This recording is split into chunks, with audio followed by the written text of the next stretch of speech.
Well, hello everybody, and welcome to today's webinar, which, as you can probably see from the screen there, is entitled Inspiring Leadership. Hopefully you've had a chance to read the synopsis, which mentions that today's increasingly sort of integrated and connected technology advancements are shaping, redefining sort of our digital future. And as a result, I think it's fair to say that IT support now, more than ever, needs leaders to lead them through an age of upheaval and disruptive change. There's a lot of change coming. So, you know, after we've understood that that's sort of on the cusp, we're ready to go there. It's often understood that the principles of great leadership sort of are timeless. But, you know, is the art of leadership changing as well? And what does it mean to be an inspirational leader in the 21st century? So today we're joined by Andrew Marsh and Damian Brown, Bowen rather, who will be sharing their thoughts and experiences and understanding sort of their leadership from the perspective of a senior business leader and an IT leader. So I'd like to introduce you, please, if I could. Andrew and Damien, I wonder first, Andrew, could you give us some information, maybe a little brief background of yourself, please? Sure. Good morning, everybody. As mentioned, my name is Andrew Marsh. I'm an ex-board member of CGI Logica here in the UK, but also Atos, worked across a whole series of IT and outsourcing organisations for the last 20 years plus. For the last 10 years of those, I've had the pleasure of being in leadership positions in a number of different blue chip organisations. But all of my career, I've worked in outsourcing either as an end user, so somebody physically using the service, an advisor in a consulting capacity, or even a supplier. So I've had the joys of seeing it from all three angles. There you go, David. Thank you, Andrew. Thank you. Damien, if you could just give us a little bit of a background on yourself as well, please. Good morning, everybody. Yeah, my name's Damien Bowie. I work for a company called NTT Data. I've been 24 years plus in IT now, but all for the same company. Unlike Andrew, I've been with the same company, which started off as Istel, moved through to AT&T, the American telephony company, SoftLab, then subsequent, now NTT Data, but during various acquisitions over the time. I started my role at Istel as a print operator, then moved up through various different positions, and now for NTT Data I'm responsible for our service operations, so how we look after our customers, service management team, but also our IT infrastructure, and customer service and service desk is something I'm very passionate about. Excellent, thank you. So, as you can probably understand, everybody, we've got some real experience here, some real experience from a senior angle in sort of IT and an IT leader angle as well. So, which is brilliant, and hopefully we'll be able to tap into this experience and knowledge over the next hour or so.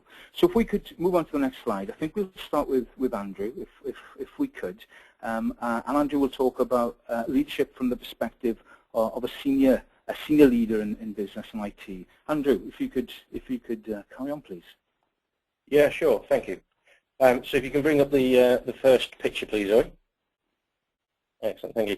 So this is probably what it feels like for an awful lot of people out there at any level in an organisation. And believe me, when you're a leader, even in a UK organisation or even an international, there's always somebody in a more senior position than your good self. So it tends to feel a little bit of there's a point and shoot mentality. Do they really know where they're going? We've heard about cloud again. There's another fad on the route. Have they really thought this through? Is it the right thing to do? And in some cases, there may be a vision, as you can see with the target on the picture, but do they really know what that target looks like? It looks very small. Can I really get my head around it? You know, I work on the service desk. Do I really understand what this is sort of telling me? And when I go around talking to people an awful lot, this is the sort of thing they're telling me about how they feel their leaders are communicating to them.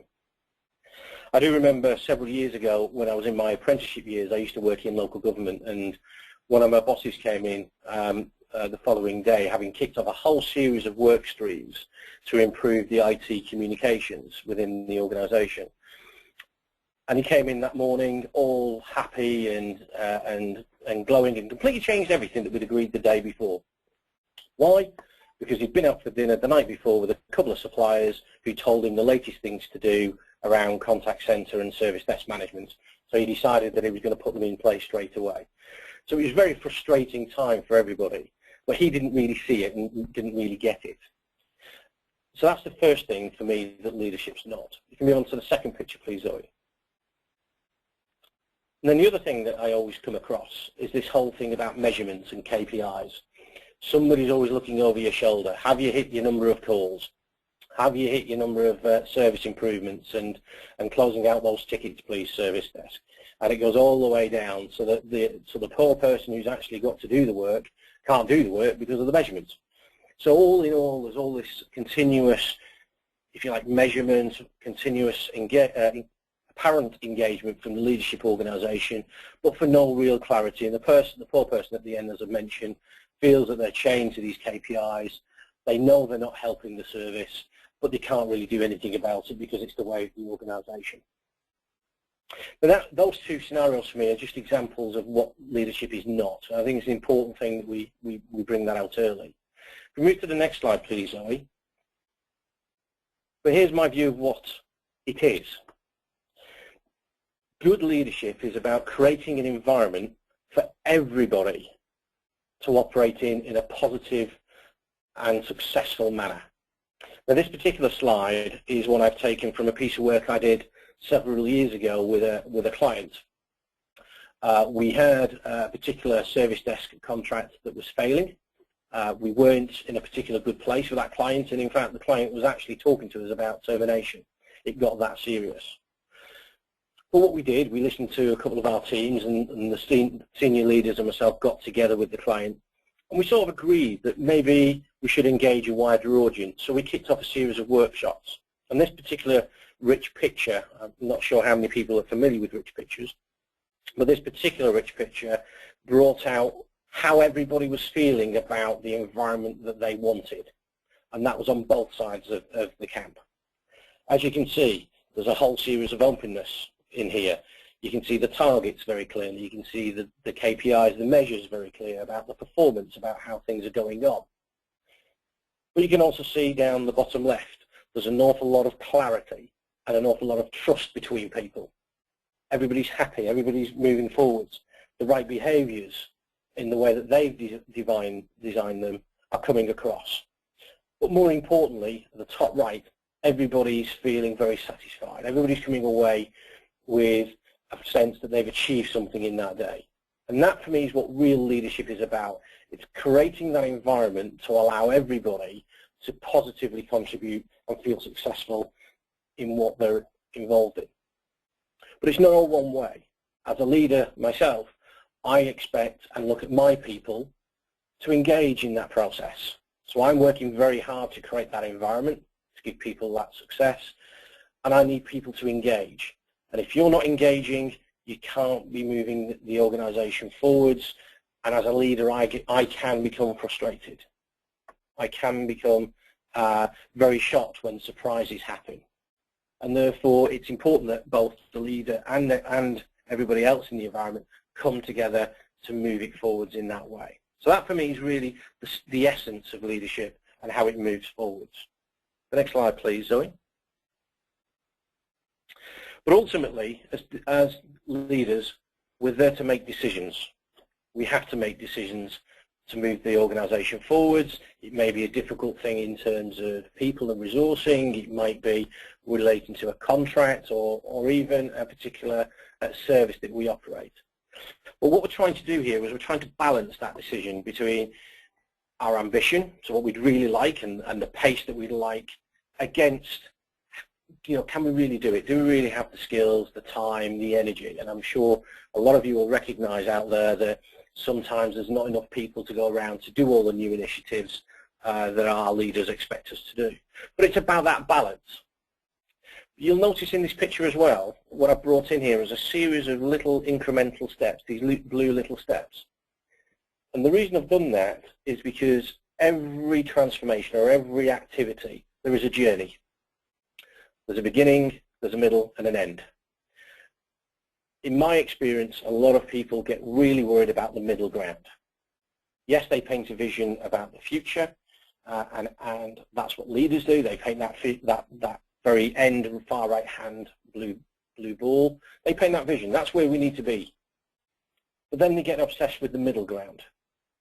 And for those following that vision, they're looking at it going, well, I sort of see the vision, but I'm still at the bottom left blue box, and I'm worried about today. And I don't really, I'm worried about what the middle will be and how we're going to move forwards. But it's about those incremental steps. For me, we worry about where we're coming from. Yes, we have the vision to help guide our path of where we're going to, but hey, guess what? The middle's going to change every day. That middle point will change because everybody's engaged. We've moved it slightly forward all the way.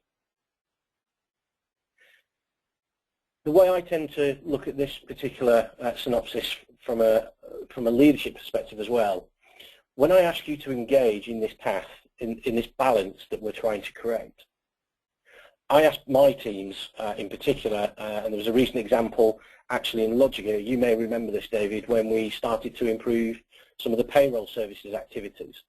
We had duplicate contact center service desk capability, one in my organisation, another one in David's. And I got very confused and said, well, we don't really need that. Let's just have one. But that was my last input to that. I allowed my team and David's organisation to engage together to come up with what was the best solution for my customers. And I'll tell you what, after probably about 2 months' work, my customer satisfaction scores with the clients that I've been engaging with went from under 5 out of 10 to over 8 out of 10. Why? Because we went through the balance of what we could do at the pace we can do. We had the environment to allow people to make the decisions, but more importantly, the team engaged, the team took ownership and responsibility. If we can move on to the last slide, please. Sorry.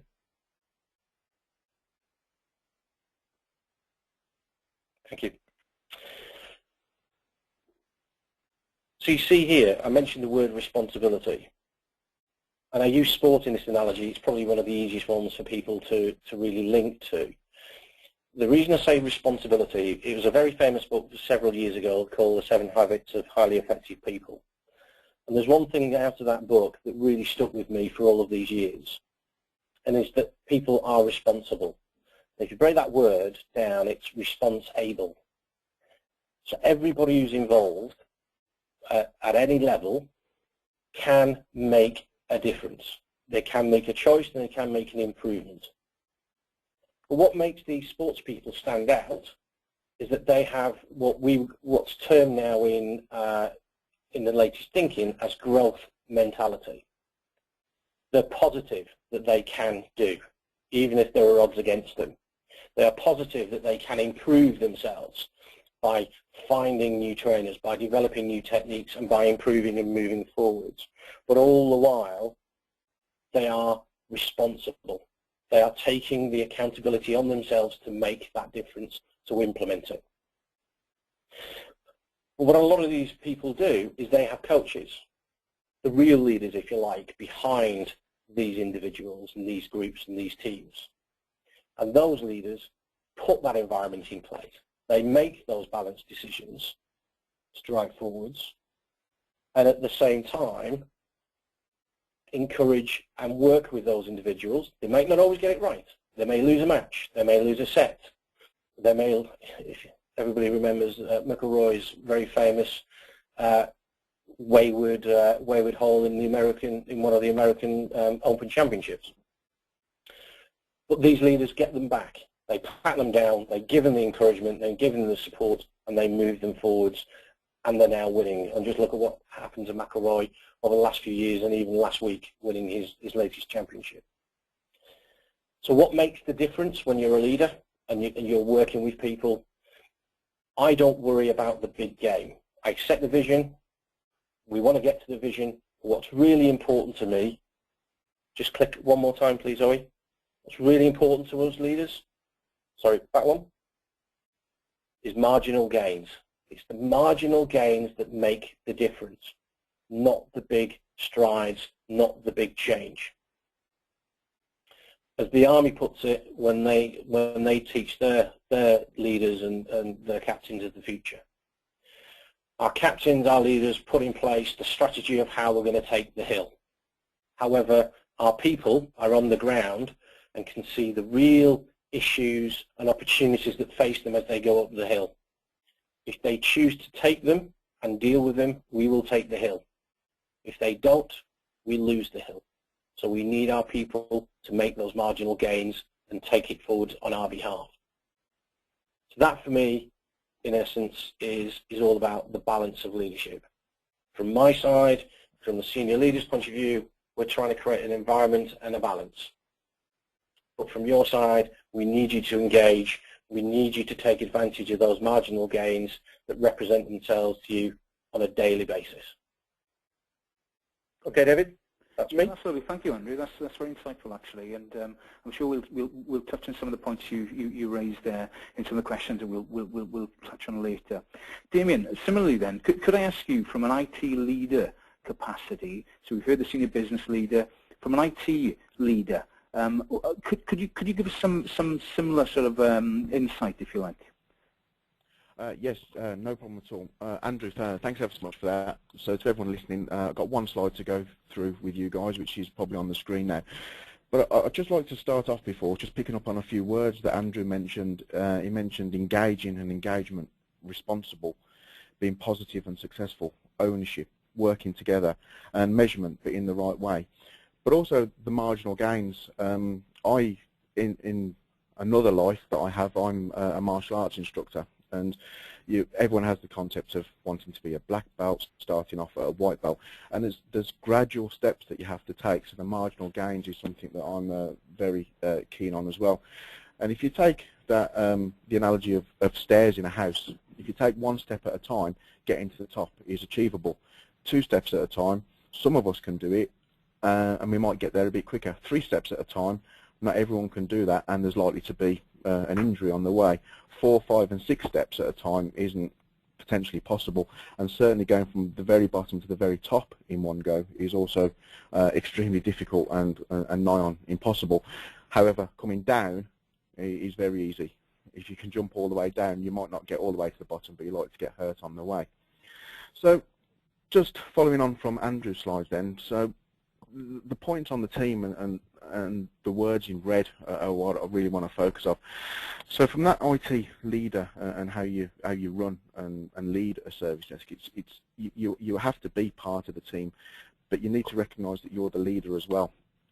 And sometimes, you know, we've probably all seen it in organisations where one of the lads or one of the girls and get in there and you can't necessarily get the best out of the team because you're there. So it's how do you differentiate?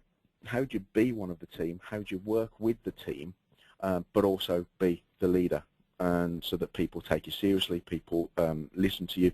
So it's something that you need to consider when you're there. Now, you can go both ways. You can be in the team and be one of the guys, or you can be quite aloof and distant from them. But it's finding that middle ground and being able to shape yourself as a leader and get that understanding. Moving down, it's the value of the team as well, and making them feel special. It's IT support, service desk. It's a difficult role. It's very difficult. People typically don't phone us every day and going, "It's all working today, thanks," as I know some of you will relate to. So it's how do they add value and keeping the business going? Do the service desk think they fix a laptop? Do they think they get a printer working? Do they think they can fix a phone? Or are they enabling that phone call? If that phone call's to close a £5 million deal, then it's an extremely important fix. Or if it's on a 999 service desk, if to get that phone working saves someone's life, for example, and they've got to understand, and you've got to help them understand how important they are in the role, and some of the questions that we have later talk about this as well. But it's also, you know, when I first started, as I mentioned, I started as a print operator, then moved into operations, then senior and so on. But I was never, I just had my job to do. And I had my checklist to follow. I was never involved initially on what the strategy of the company was, because I was on one account and we knew a lot about what that account was, but we didn't know about the company and what the vision was and where they wanted to take them forward. So one of the things I do with my guys now is I make sure from our leadership meetings, they pass down to the guys what the message is and what the strategy is and how important they are to the team and to the company. I think, you know, I don't want to repeat myself later on, but it's the foundation. The service desk is the foundation of the company, and it's there to hold the rest of the company up. And they need to know that. The people on the service desk need to know that they have as an important role as some of the senior guys, as some of the delivery teams, as some of the other engineers, programmers, developers, project managers. Yeah, project manager will get a solution in, but once it goes in, the IT guys have got to support it going forward. So they're as valued as the rest of the organisation. The fourth point about succession planning, it was quite an interesting conversation I've had, and we've probably got them in every organisation. I'm not going to share my information with you because that means I'm important and I get to keep my job. I can't be made redundant. I can't be part of a restructuring because only I know this. And it's that that optimist pessimist, the glass half full, half empty analogy. And then someone that I respect quite a lot said to me that the mistake they're making is if no one else can do their job, they can never move on. They can never move forward. So yes, they might keep that job or that role very close to them, but the next role that comes up, they'll probably end up getting bypassed. So it's about making sure that the succession planning is there and it's in the right way and it's shown as positive. Because the minute you say, Billy, can you show Joey how to do that? If you don't do it in the right way, Billy can think either A, he's doing a bad job at it, B, if someone else knows how to do it, how important is he going to be? But and again, it's just that message. It's going back to Andrew's pictures, getting the team engaged and giving that message. Can you, Billy, can you show Joey how to do this? So that because I need you to come and help me do this piece of work. So you put it across in that positive nature. And I can't agree more with one of the points Andrew made about measurement. And this is where, as leaders, we do get stuck on SLAs. We do get stuck on measurement, KPIs, CSS. Everyone knows the acronyms on the call. But really, it's about one of the things we're finding with some of our customers, and again, an example that Andrew brought up. We had one customer that was meeting, we were meeting 100% SLA, absolutely 100%. We had the proof, we showed them, but their perception of us was that we weren't performing. So we were exceeding our targets, but we were focused on the measurement, not necessarily the relationship, which is really important. So getting that team to deliver and understanding the KPIs and CSFs, but once you focus on the team, I tend to find that the team will actually exceed and beat the measurement. And one of the things, that going back to Andrew and myself, I followed a bit of a sporting analogy as well. In karate, people I want to be a black belt, I want to win trophies and competitions. The way I do it with them, and if you relate them to KPIs and CSF, what they want to achieve, but if they get the technique great, then those will naturally come along. If you've got great technique, you'll pass your gradings. If you've got great ability, you'll win a competition. And it's the same thing here. If they do the job well, and you keep the eye on KPIs and CSFs, then you'll find that the guys might exceed them. The more you chase them about why hasn't this been done, you haven't met this. We've made focus on the 1 or 2% that they haven't met, rather than the 70 or 80 that they have. And sometimes we focus potentially on the wrong thing. Now, yes, okay, we all want to get that extra 2%. We all want to make sure we're meeting the targets. But it's the way in which you communicate that to the team, and the way you work with the team to get the most and the best out of them. So I just put a little summary sentence at the bottom, which you guys can all read, and it's how it all links together, I think. So it's the team and the leader. They add value.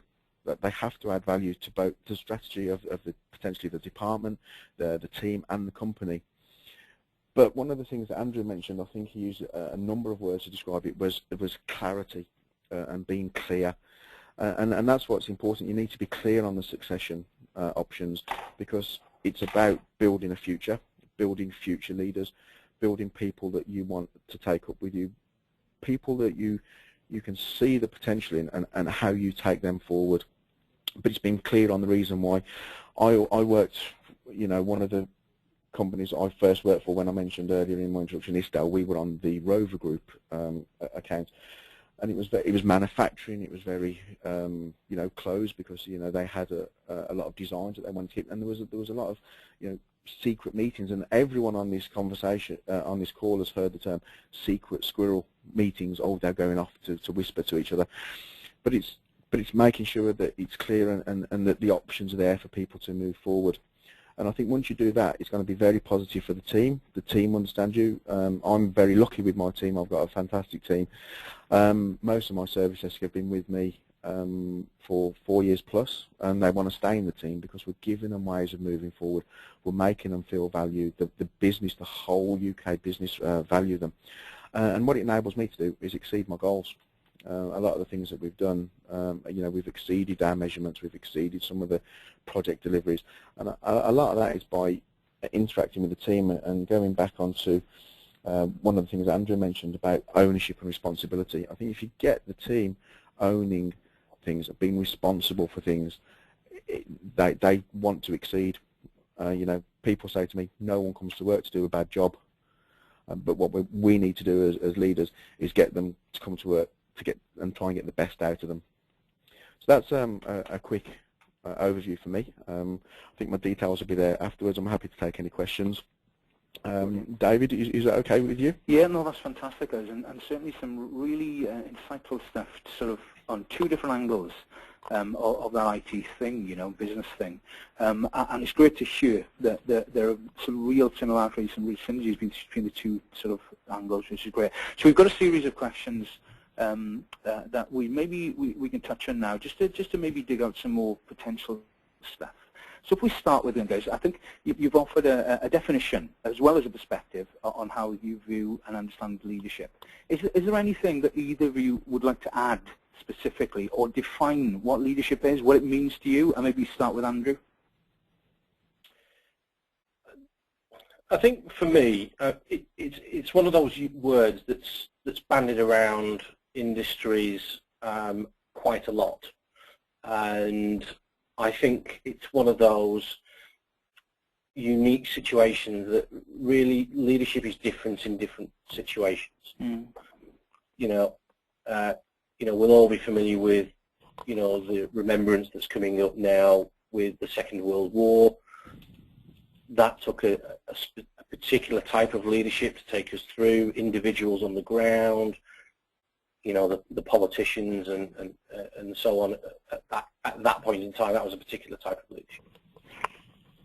Going through, something as simple as football the other night when Real Madrid scored in the last 20 seconds. And it was their inspirational player, Ramos, that scored that inspirational goal that took them forwards. So for me, leadership is different depending on the scenario, it's depending on the individuals that's needed.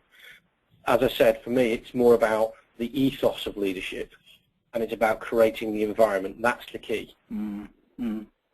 Yeah, and that makes sense. Damien, again, I think we've touched on this quite a bit in two perspectives. Is there anything you'd like to add to that definition of leadership that you've not already mentioned?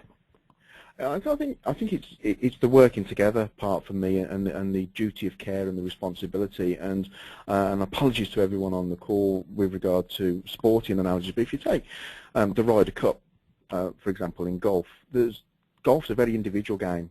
They have to the game's in their head, but then the leader of the Ryder Cup team has got to turn loads and loads of individual people into a team.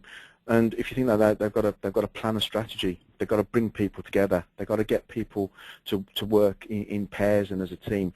They've got to define the running order, and you can relate that to business, really, putting people together, making sure the right people in the team, planning what your strategy is, what your prioritisation is from creating that to order of play. So I think to me the main things defining leadership is responsibility and duty of care and bringing a team together. Brilliant, thank you. So a couple of questions now, guys, about maybe you and your getting to where you are now, I suppose. How did you ready yourselves for being a leader? How did you prepare and learn to become leaders, if that makes sense? And again, maybe we'll start this time with Damien, if that's okay.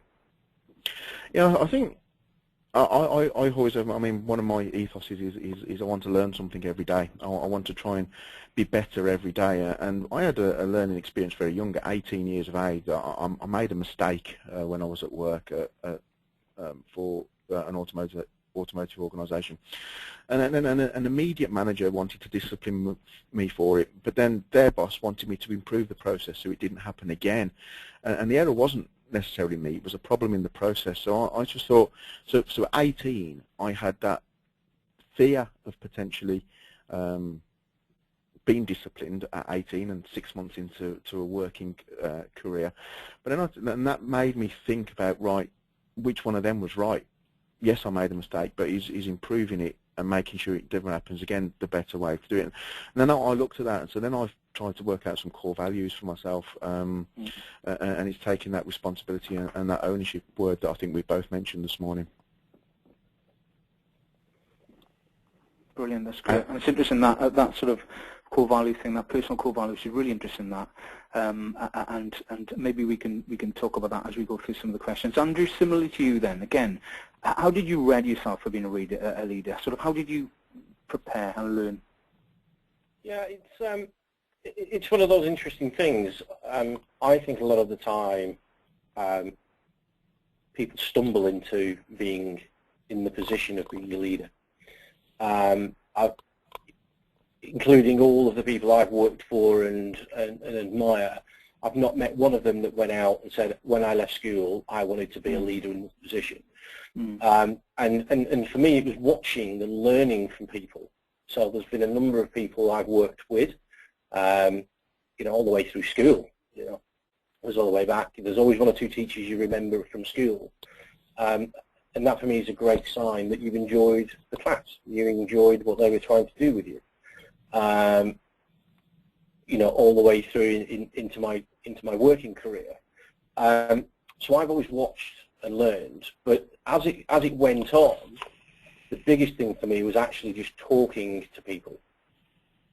Because some people are frightened of feedback, and depending on your characteristic, yes, you might be half full, might be half empty, but you don't know how you're coming across until you get feedback, until you talk to people, and that is the best lesson that you can come up with. There's all sorts of learnings out there, like MBAs and degrees and leadership courses that you can go on. But what they do for me is that, yes, they give you a framework, they give you a reference to enable you to pigeonhole or structure something around the topic. It gives you something to actually hang on, a rationale as to what's happening. But they don't really teach you that. It's engaging with people that gives you the reference points. It gives you the reality. Yeah, that's great. And that's an interesting point you raised about that sort of looking up to somebody as you become a leader from a very early age, actually. And do either of you have sort of anyone that you look up to as a leader now, then, and if so, why them? Maybe Andrew. There's a couple for me that really sort of stand out. But the one I'll mention is a very, very close friend of mine.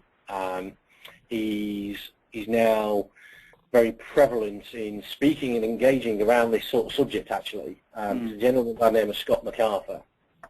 Now, Scott, interesting character. He used to work for me several years ago in Atos, and he was one of those infuriating people where he had that spark, but he never quite achieved what I thought he could achieve, if that makes sense.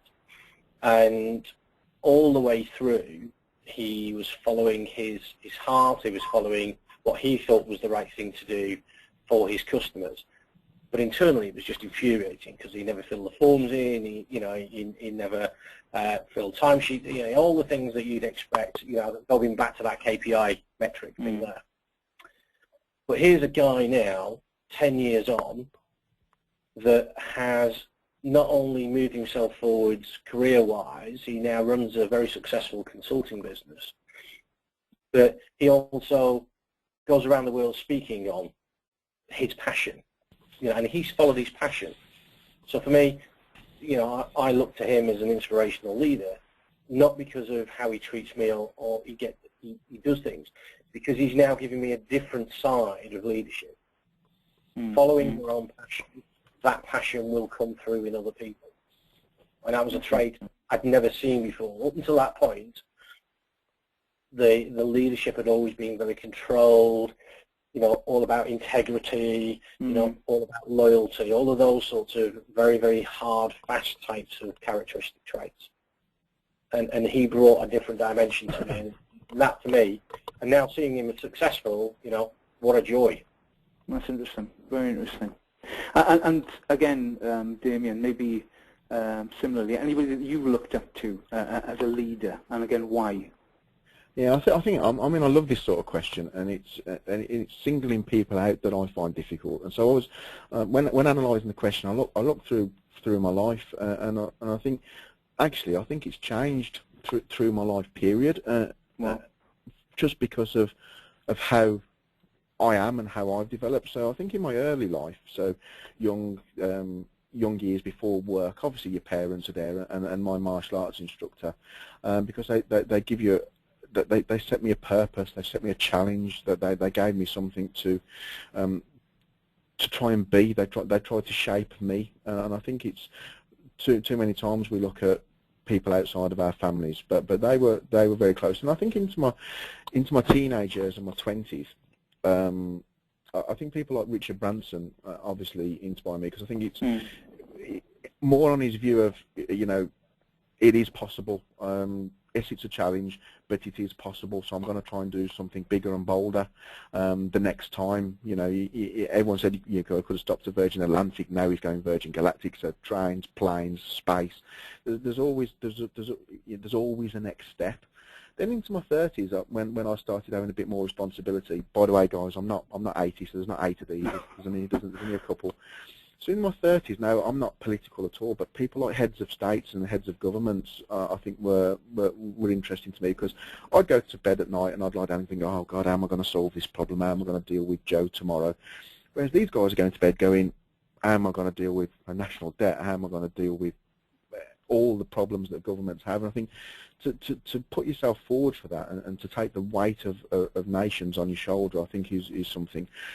Then in my 40s, which I'm only just 41, by the way, so it's only recently, I started to look at a different angle, and I came across Ernie Shackleton, and I found him quite an exciting guy, really. And I think if you look at what he done with, he had a goal to get to the pole.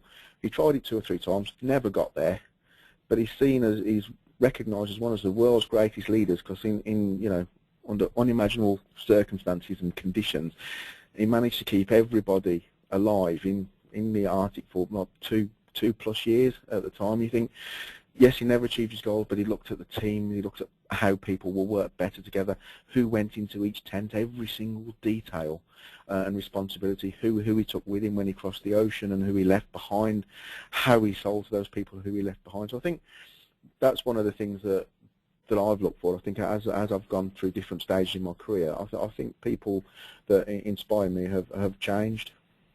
Excellent, thank you. Okay, I'd like to throw some sort of service desk or split some of the questions up a little bit, guys, into maybe service desk related stuff and more sort of business leader type stuff. And if I can start with you, Damien. Yeah, no problem. Service desk, we know what that environment is all about, and as a leader, as an IT leader in that environment, a few questions related to that. Do you think service desk leaders need to be different? Do they have different skills than other business leaders? I think it's not necessarily different skills, but they might potentially have to deal with things in different ways, because a lot of service desk contact is about something not working, and that can be quite difficult to deal with on a day-to-day basis. Everyone that's phoning them is moaning. Everyone that phones them needs something urgent doing. Everyone that phones them wants it doing it immediately. So to lead that when you are dealing with those sort of frustrations, it's quite difficult. And I think you need to have that in mind for the contact mechanisms that the guys can have. And you all know as a service desk, if people have sent emails in full caps, it can get people's back up straight away, whereas they haven't meant it. They're just too busy, and it's understanding how to deal with those sort of people. And if you take the analogy of like a captain of a ship, he's dealing with the seas, he's dealing with safety, he's dealing with passengers, with crew, and if it's a glorious sunny day with everything great, you know, he's what a cruise. If it's in the middle of the Atlantic and it's been not so great, you know, he's got unhappy customers, things might be going wrong, and it's making sure you know how to balance the two. So I think there are certainly a lot of commonalities, but I think different traits of a leader need to be done differently in a service desk, like the empathy for being one. Yeah, absolutely. And so, and just maybe to elaborate on that then, right? So, you know, we all know that the service desk, you know, some people consider the service desks, and rightly so, to be a breeding ground for senior leaders because they understand the business and the business of their customers. How does a service desk create leaders? I think well, certainly it does. There's no question of that, and I think what happens at an early part in the career when the guys are at the service desk, they understand how to deal with people, and I think that's sometimes where a lot of leaders, and again, it's going back to one of the questions earlier. What's the difference between a manager and a leader? It's that famous question, and everyone's got an answer, and everyone can search it on Google. But I think people have got to come into it, and the service desk know how to be empathetic. They build relationships. They have a rapport, and you know, how can you know, when you've got people ringing you with systems down, you've got that rapport with them. Yeah, okay, you're not laughing and joking about it, but there's an understanding between the employees on the service desk and the guys out in the business. The honesty is built there because they can only be honest because they're typically junior in an organisation, but when they build that relationship, that rapport, and they get that honesty about them and give out correct information, it enables them to be confident. And I think when guys are confident, that they start to own things, and then they start to own things, they start to move up. So I think that people relationship to start with and building rapport helps them move forward. That's my opinion. Andrew, anything from you on that? Well, there's a couple of things actually. I just want to skip back to the previous question first, if I may. One thing for me that the service desk has an advantage over an awful lot of other people in businesses is they're engaging with our customers on an hourly, minute-by-minute basis. And yes, it's about a potentially negative thing, i.e. something's not working.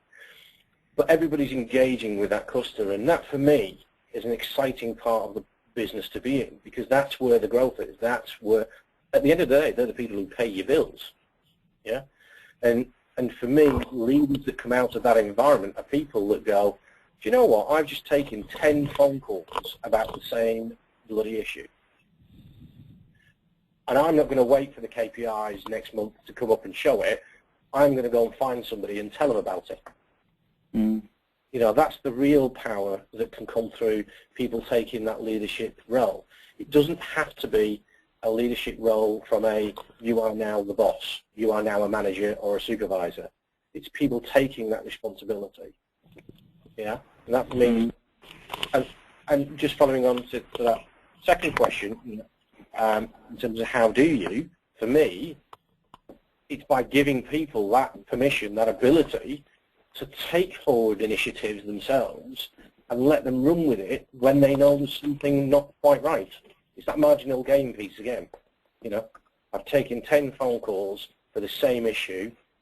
Something's not quite right in the, I don't know, in the monitoring section of the data center. I'm going to phone my mate down there, because they've all got friendships. I'm going to phone my mate down there and give him the nod. So he's not going to get it in the neck in 6 weeks' time when the KPIs come out to say it's all been failing in his area.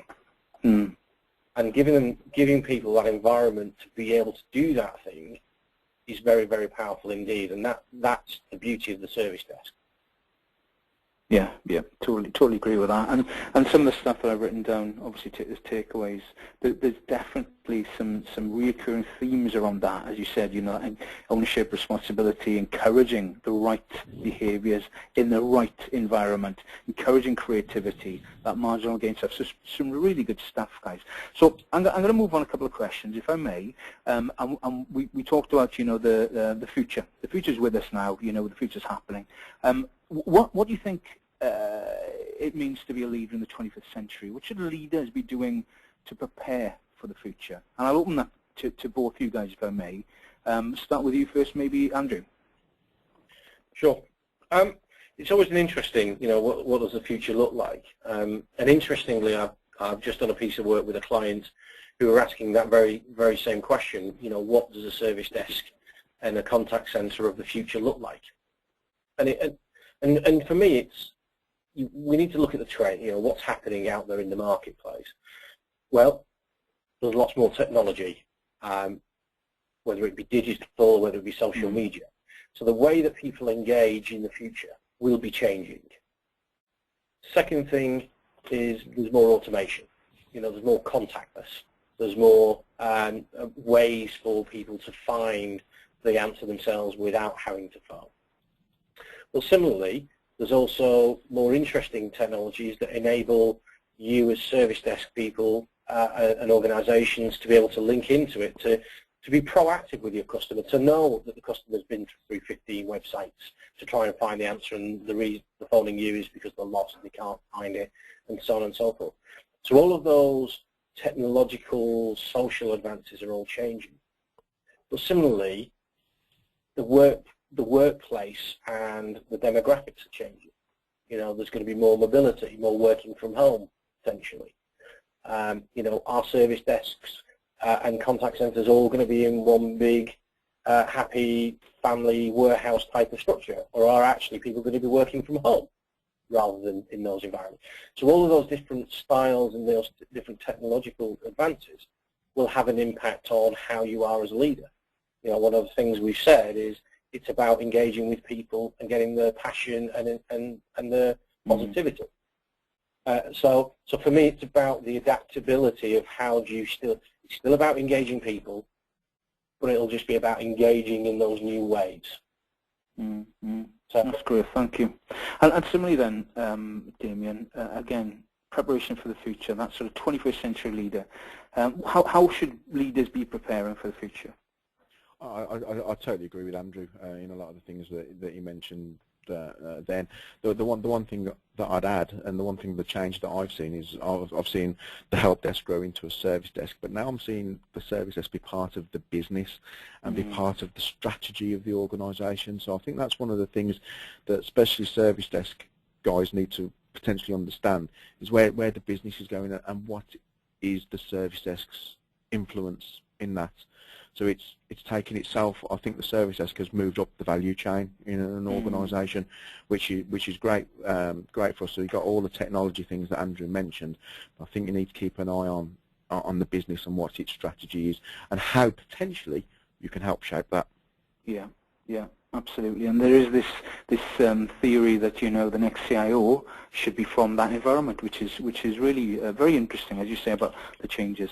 So guys, we've got about 10 minutes left. And I think we could have talked around this for at least another two hours, to be honest. So I'd like to find out if we've got any questions from the audience, if possible.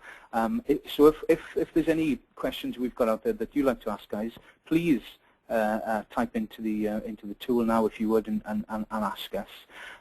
While we're waiting for those to come through, there is one question I'd really like to ask myself, if possible, guys. If I was a leader, a guy who wanted to become the next leader, that's what I wanted to do. I want to understand sort of 3 things that would give me the first steps onto becoming that brilliant leader, right? If you were starting out today, what 3 things would you do to give yourself that great start? I'll open that to Damien, if I could, first. Okay, so first of all, I'd select a role model / mentor, someone that you can look up to, someone that you can potentially learn from.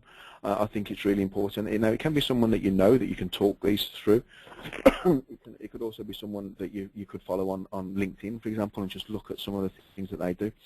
But the other one for me is that you need to accept that you need to learn something new, and who you can also learn from. And again, as a martial artist, as being a black belt, I probably learn more from white belts than I do from black belts. And the reason for that is, if you're fighting with a white belt, they haven't learned control yet. So you've got to be on your guard a little bit more. So always learn from everybody.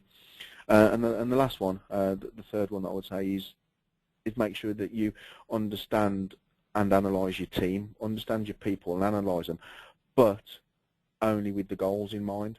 So understand where you want to go, what their skills are, challenge them maybe a little bit outside their comfort zone, but be there to help them and grow through the challenges that you give them. So they're my three. So accept a role model, be prepared to learn, and work with your team and analyse, but only with goals in mind. Excellent, thank you. And similarly to you, Andrew, three things that would set you up, you know, on that road to becoming a great leader. Okay, before I go into it, the one thing that jumps out to me in that question is people are already leaders in their lives. You don't need permission or a role or a job title to tell you that you're a leader. You know, for those of you who've got children and families, for those of you involved in any form of outside community type work, charity work, even looking after your own career, you are leading in some way. And it's about capitalizing on that mindset. You know, once you get into that position, and your mindset changes into, I'm already a leader, now let's be more positive about how I take decisions, how I'm going to move forwards, that's when you start building that confidence in yourself. Yeah? Yeah. I mentioned it earlier. The second key thing for me, it's about the marginal gains. In front of everybody every day, there is something that gets in the way, something as an opportunity. I sometimes tell people to think about it when you're gardening and you have weeds. You know, if you let those weeds develop and grow, they'll become so entrenched that you have to dig half your garden out just to pull the roots out. You know, so it's about looking at those things. But similarly, and if you're anything like me with gardening, you haven't got a clue the difference between a weed and a plant and a flower. So it's being able to recognizing those opportunities that are flowers and nurturing them, but also what's a weed and trying to nip it in the bud early. And that marginal gain piece is really important for me. And then the final piece, and it's less of a what. I think when you're in any side of management, knowing the what and the how is probably one of the easier things. You might not get it right all the time, but we know we have to improve the profitability. Service calls are too high. Customers are not happy. So we know the what. We know we've got to do something, and there are all sorts of standard things that we can do. But getting in underneath the why, always ask yourself the why. Make sure your teams and your people know the why you're doing something, why it has to be in that way. Because people can't get behind a vision, they can't move forwards and won't do those things until they absolutely understand the why. And there is a famous negotiating quote called the 5 whys. If you ask the why question 5 times, you get to the truth and the nub of the issue or the opportunity. Always go back to the children point at this one when, you know, when you're out shopping and the kids keep asking you for some chocolate, you say no, they ask you why. They ask you about 4 or 5 times and then you either give in or you tell them the reason. Yeah, can't afford it, it's not good for your health, etc. Well, then they go, all right, fair enough. And they either carry on until you give in or they accept it. But giving that understanding as to the decisions or the actions that you're doing is so powerful as a leader. Excellent. That's great. Thank you, guys. We've got a question that's come through from Anas. I'll read this out as is, guys. I found leadership within the team is important, not just from the manager, but from the analysts themselves as well, which is a fair point, actually. We have some brilliant analysts that lead the team from within. They are more empowered and more engaged, which has taken our team to a different level.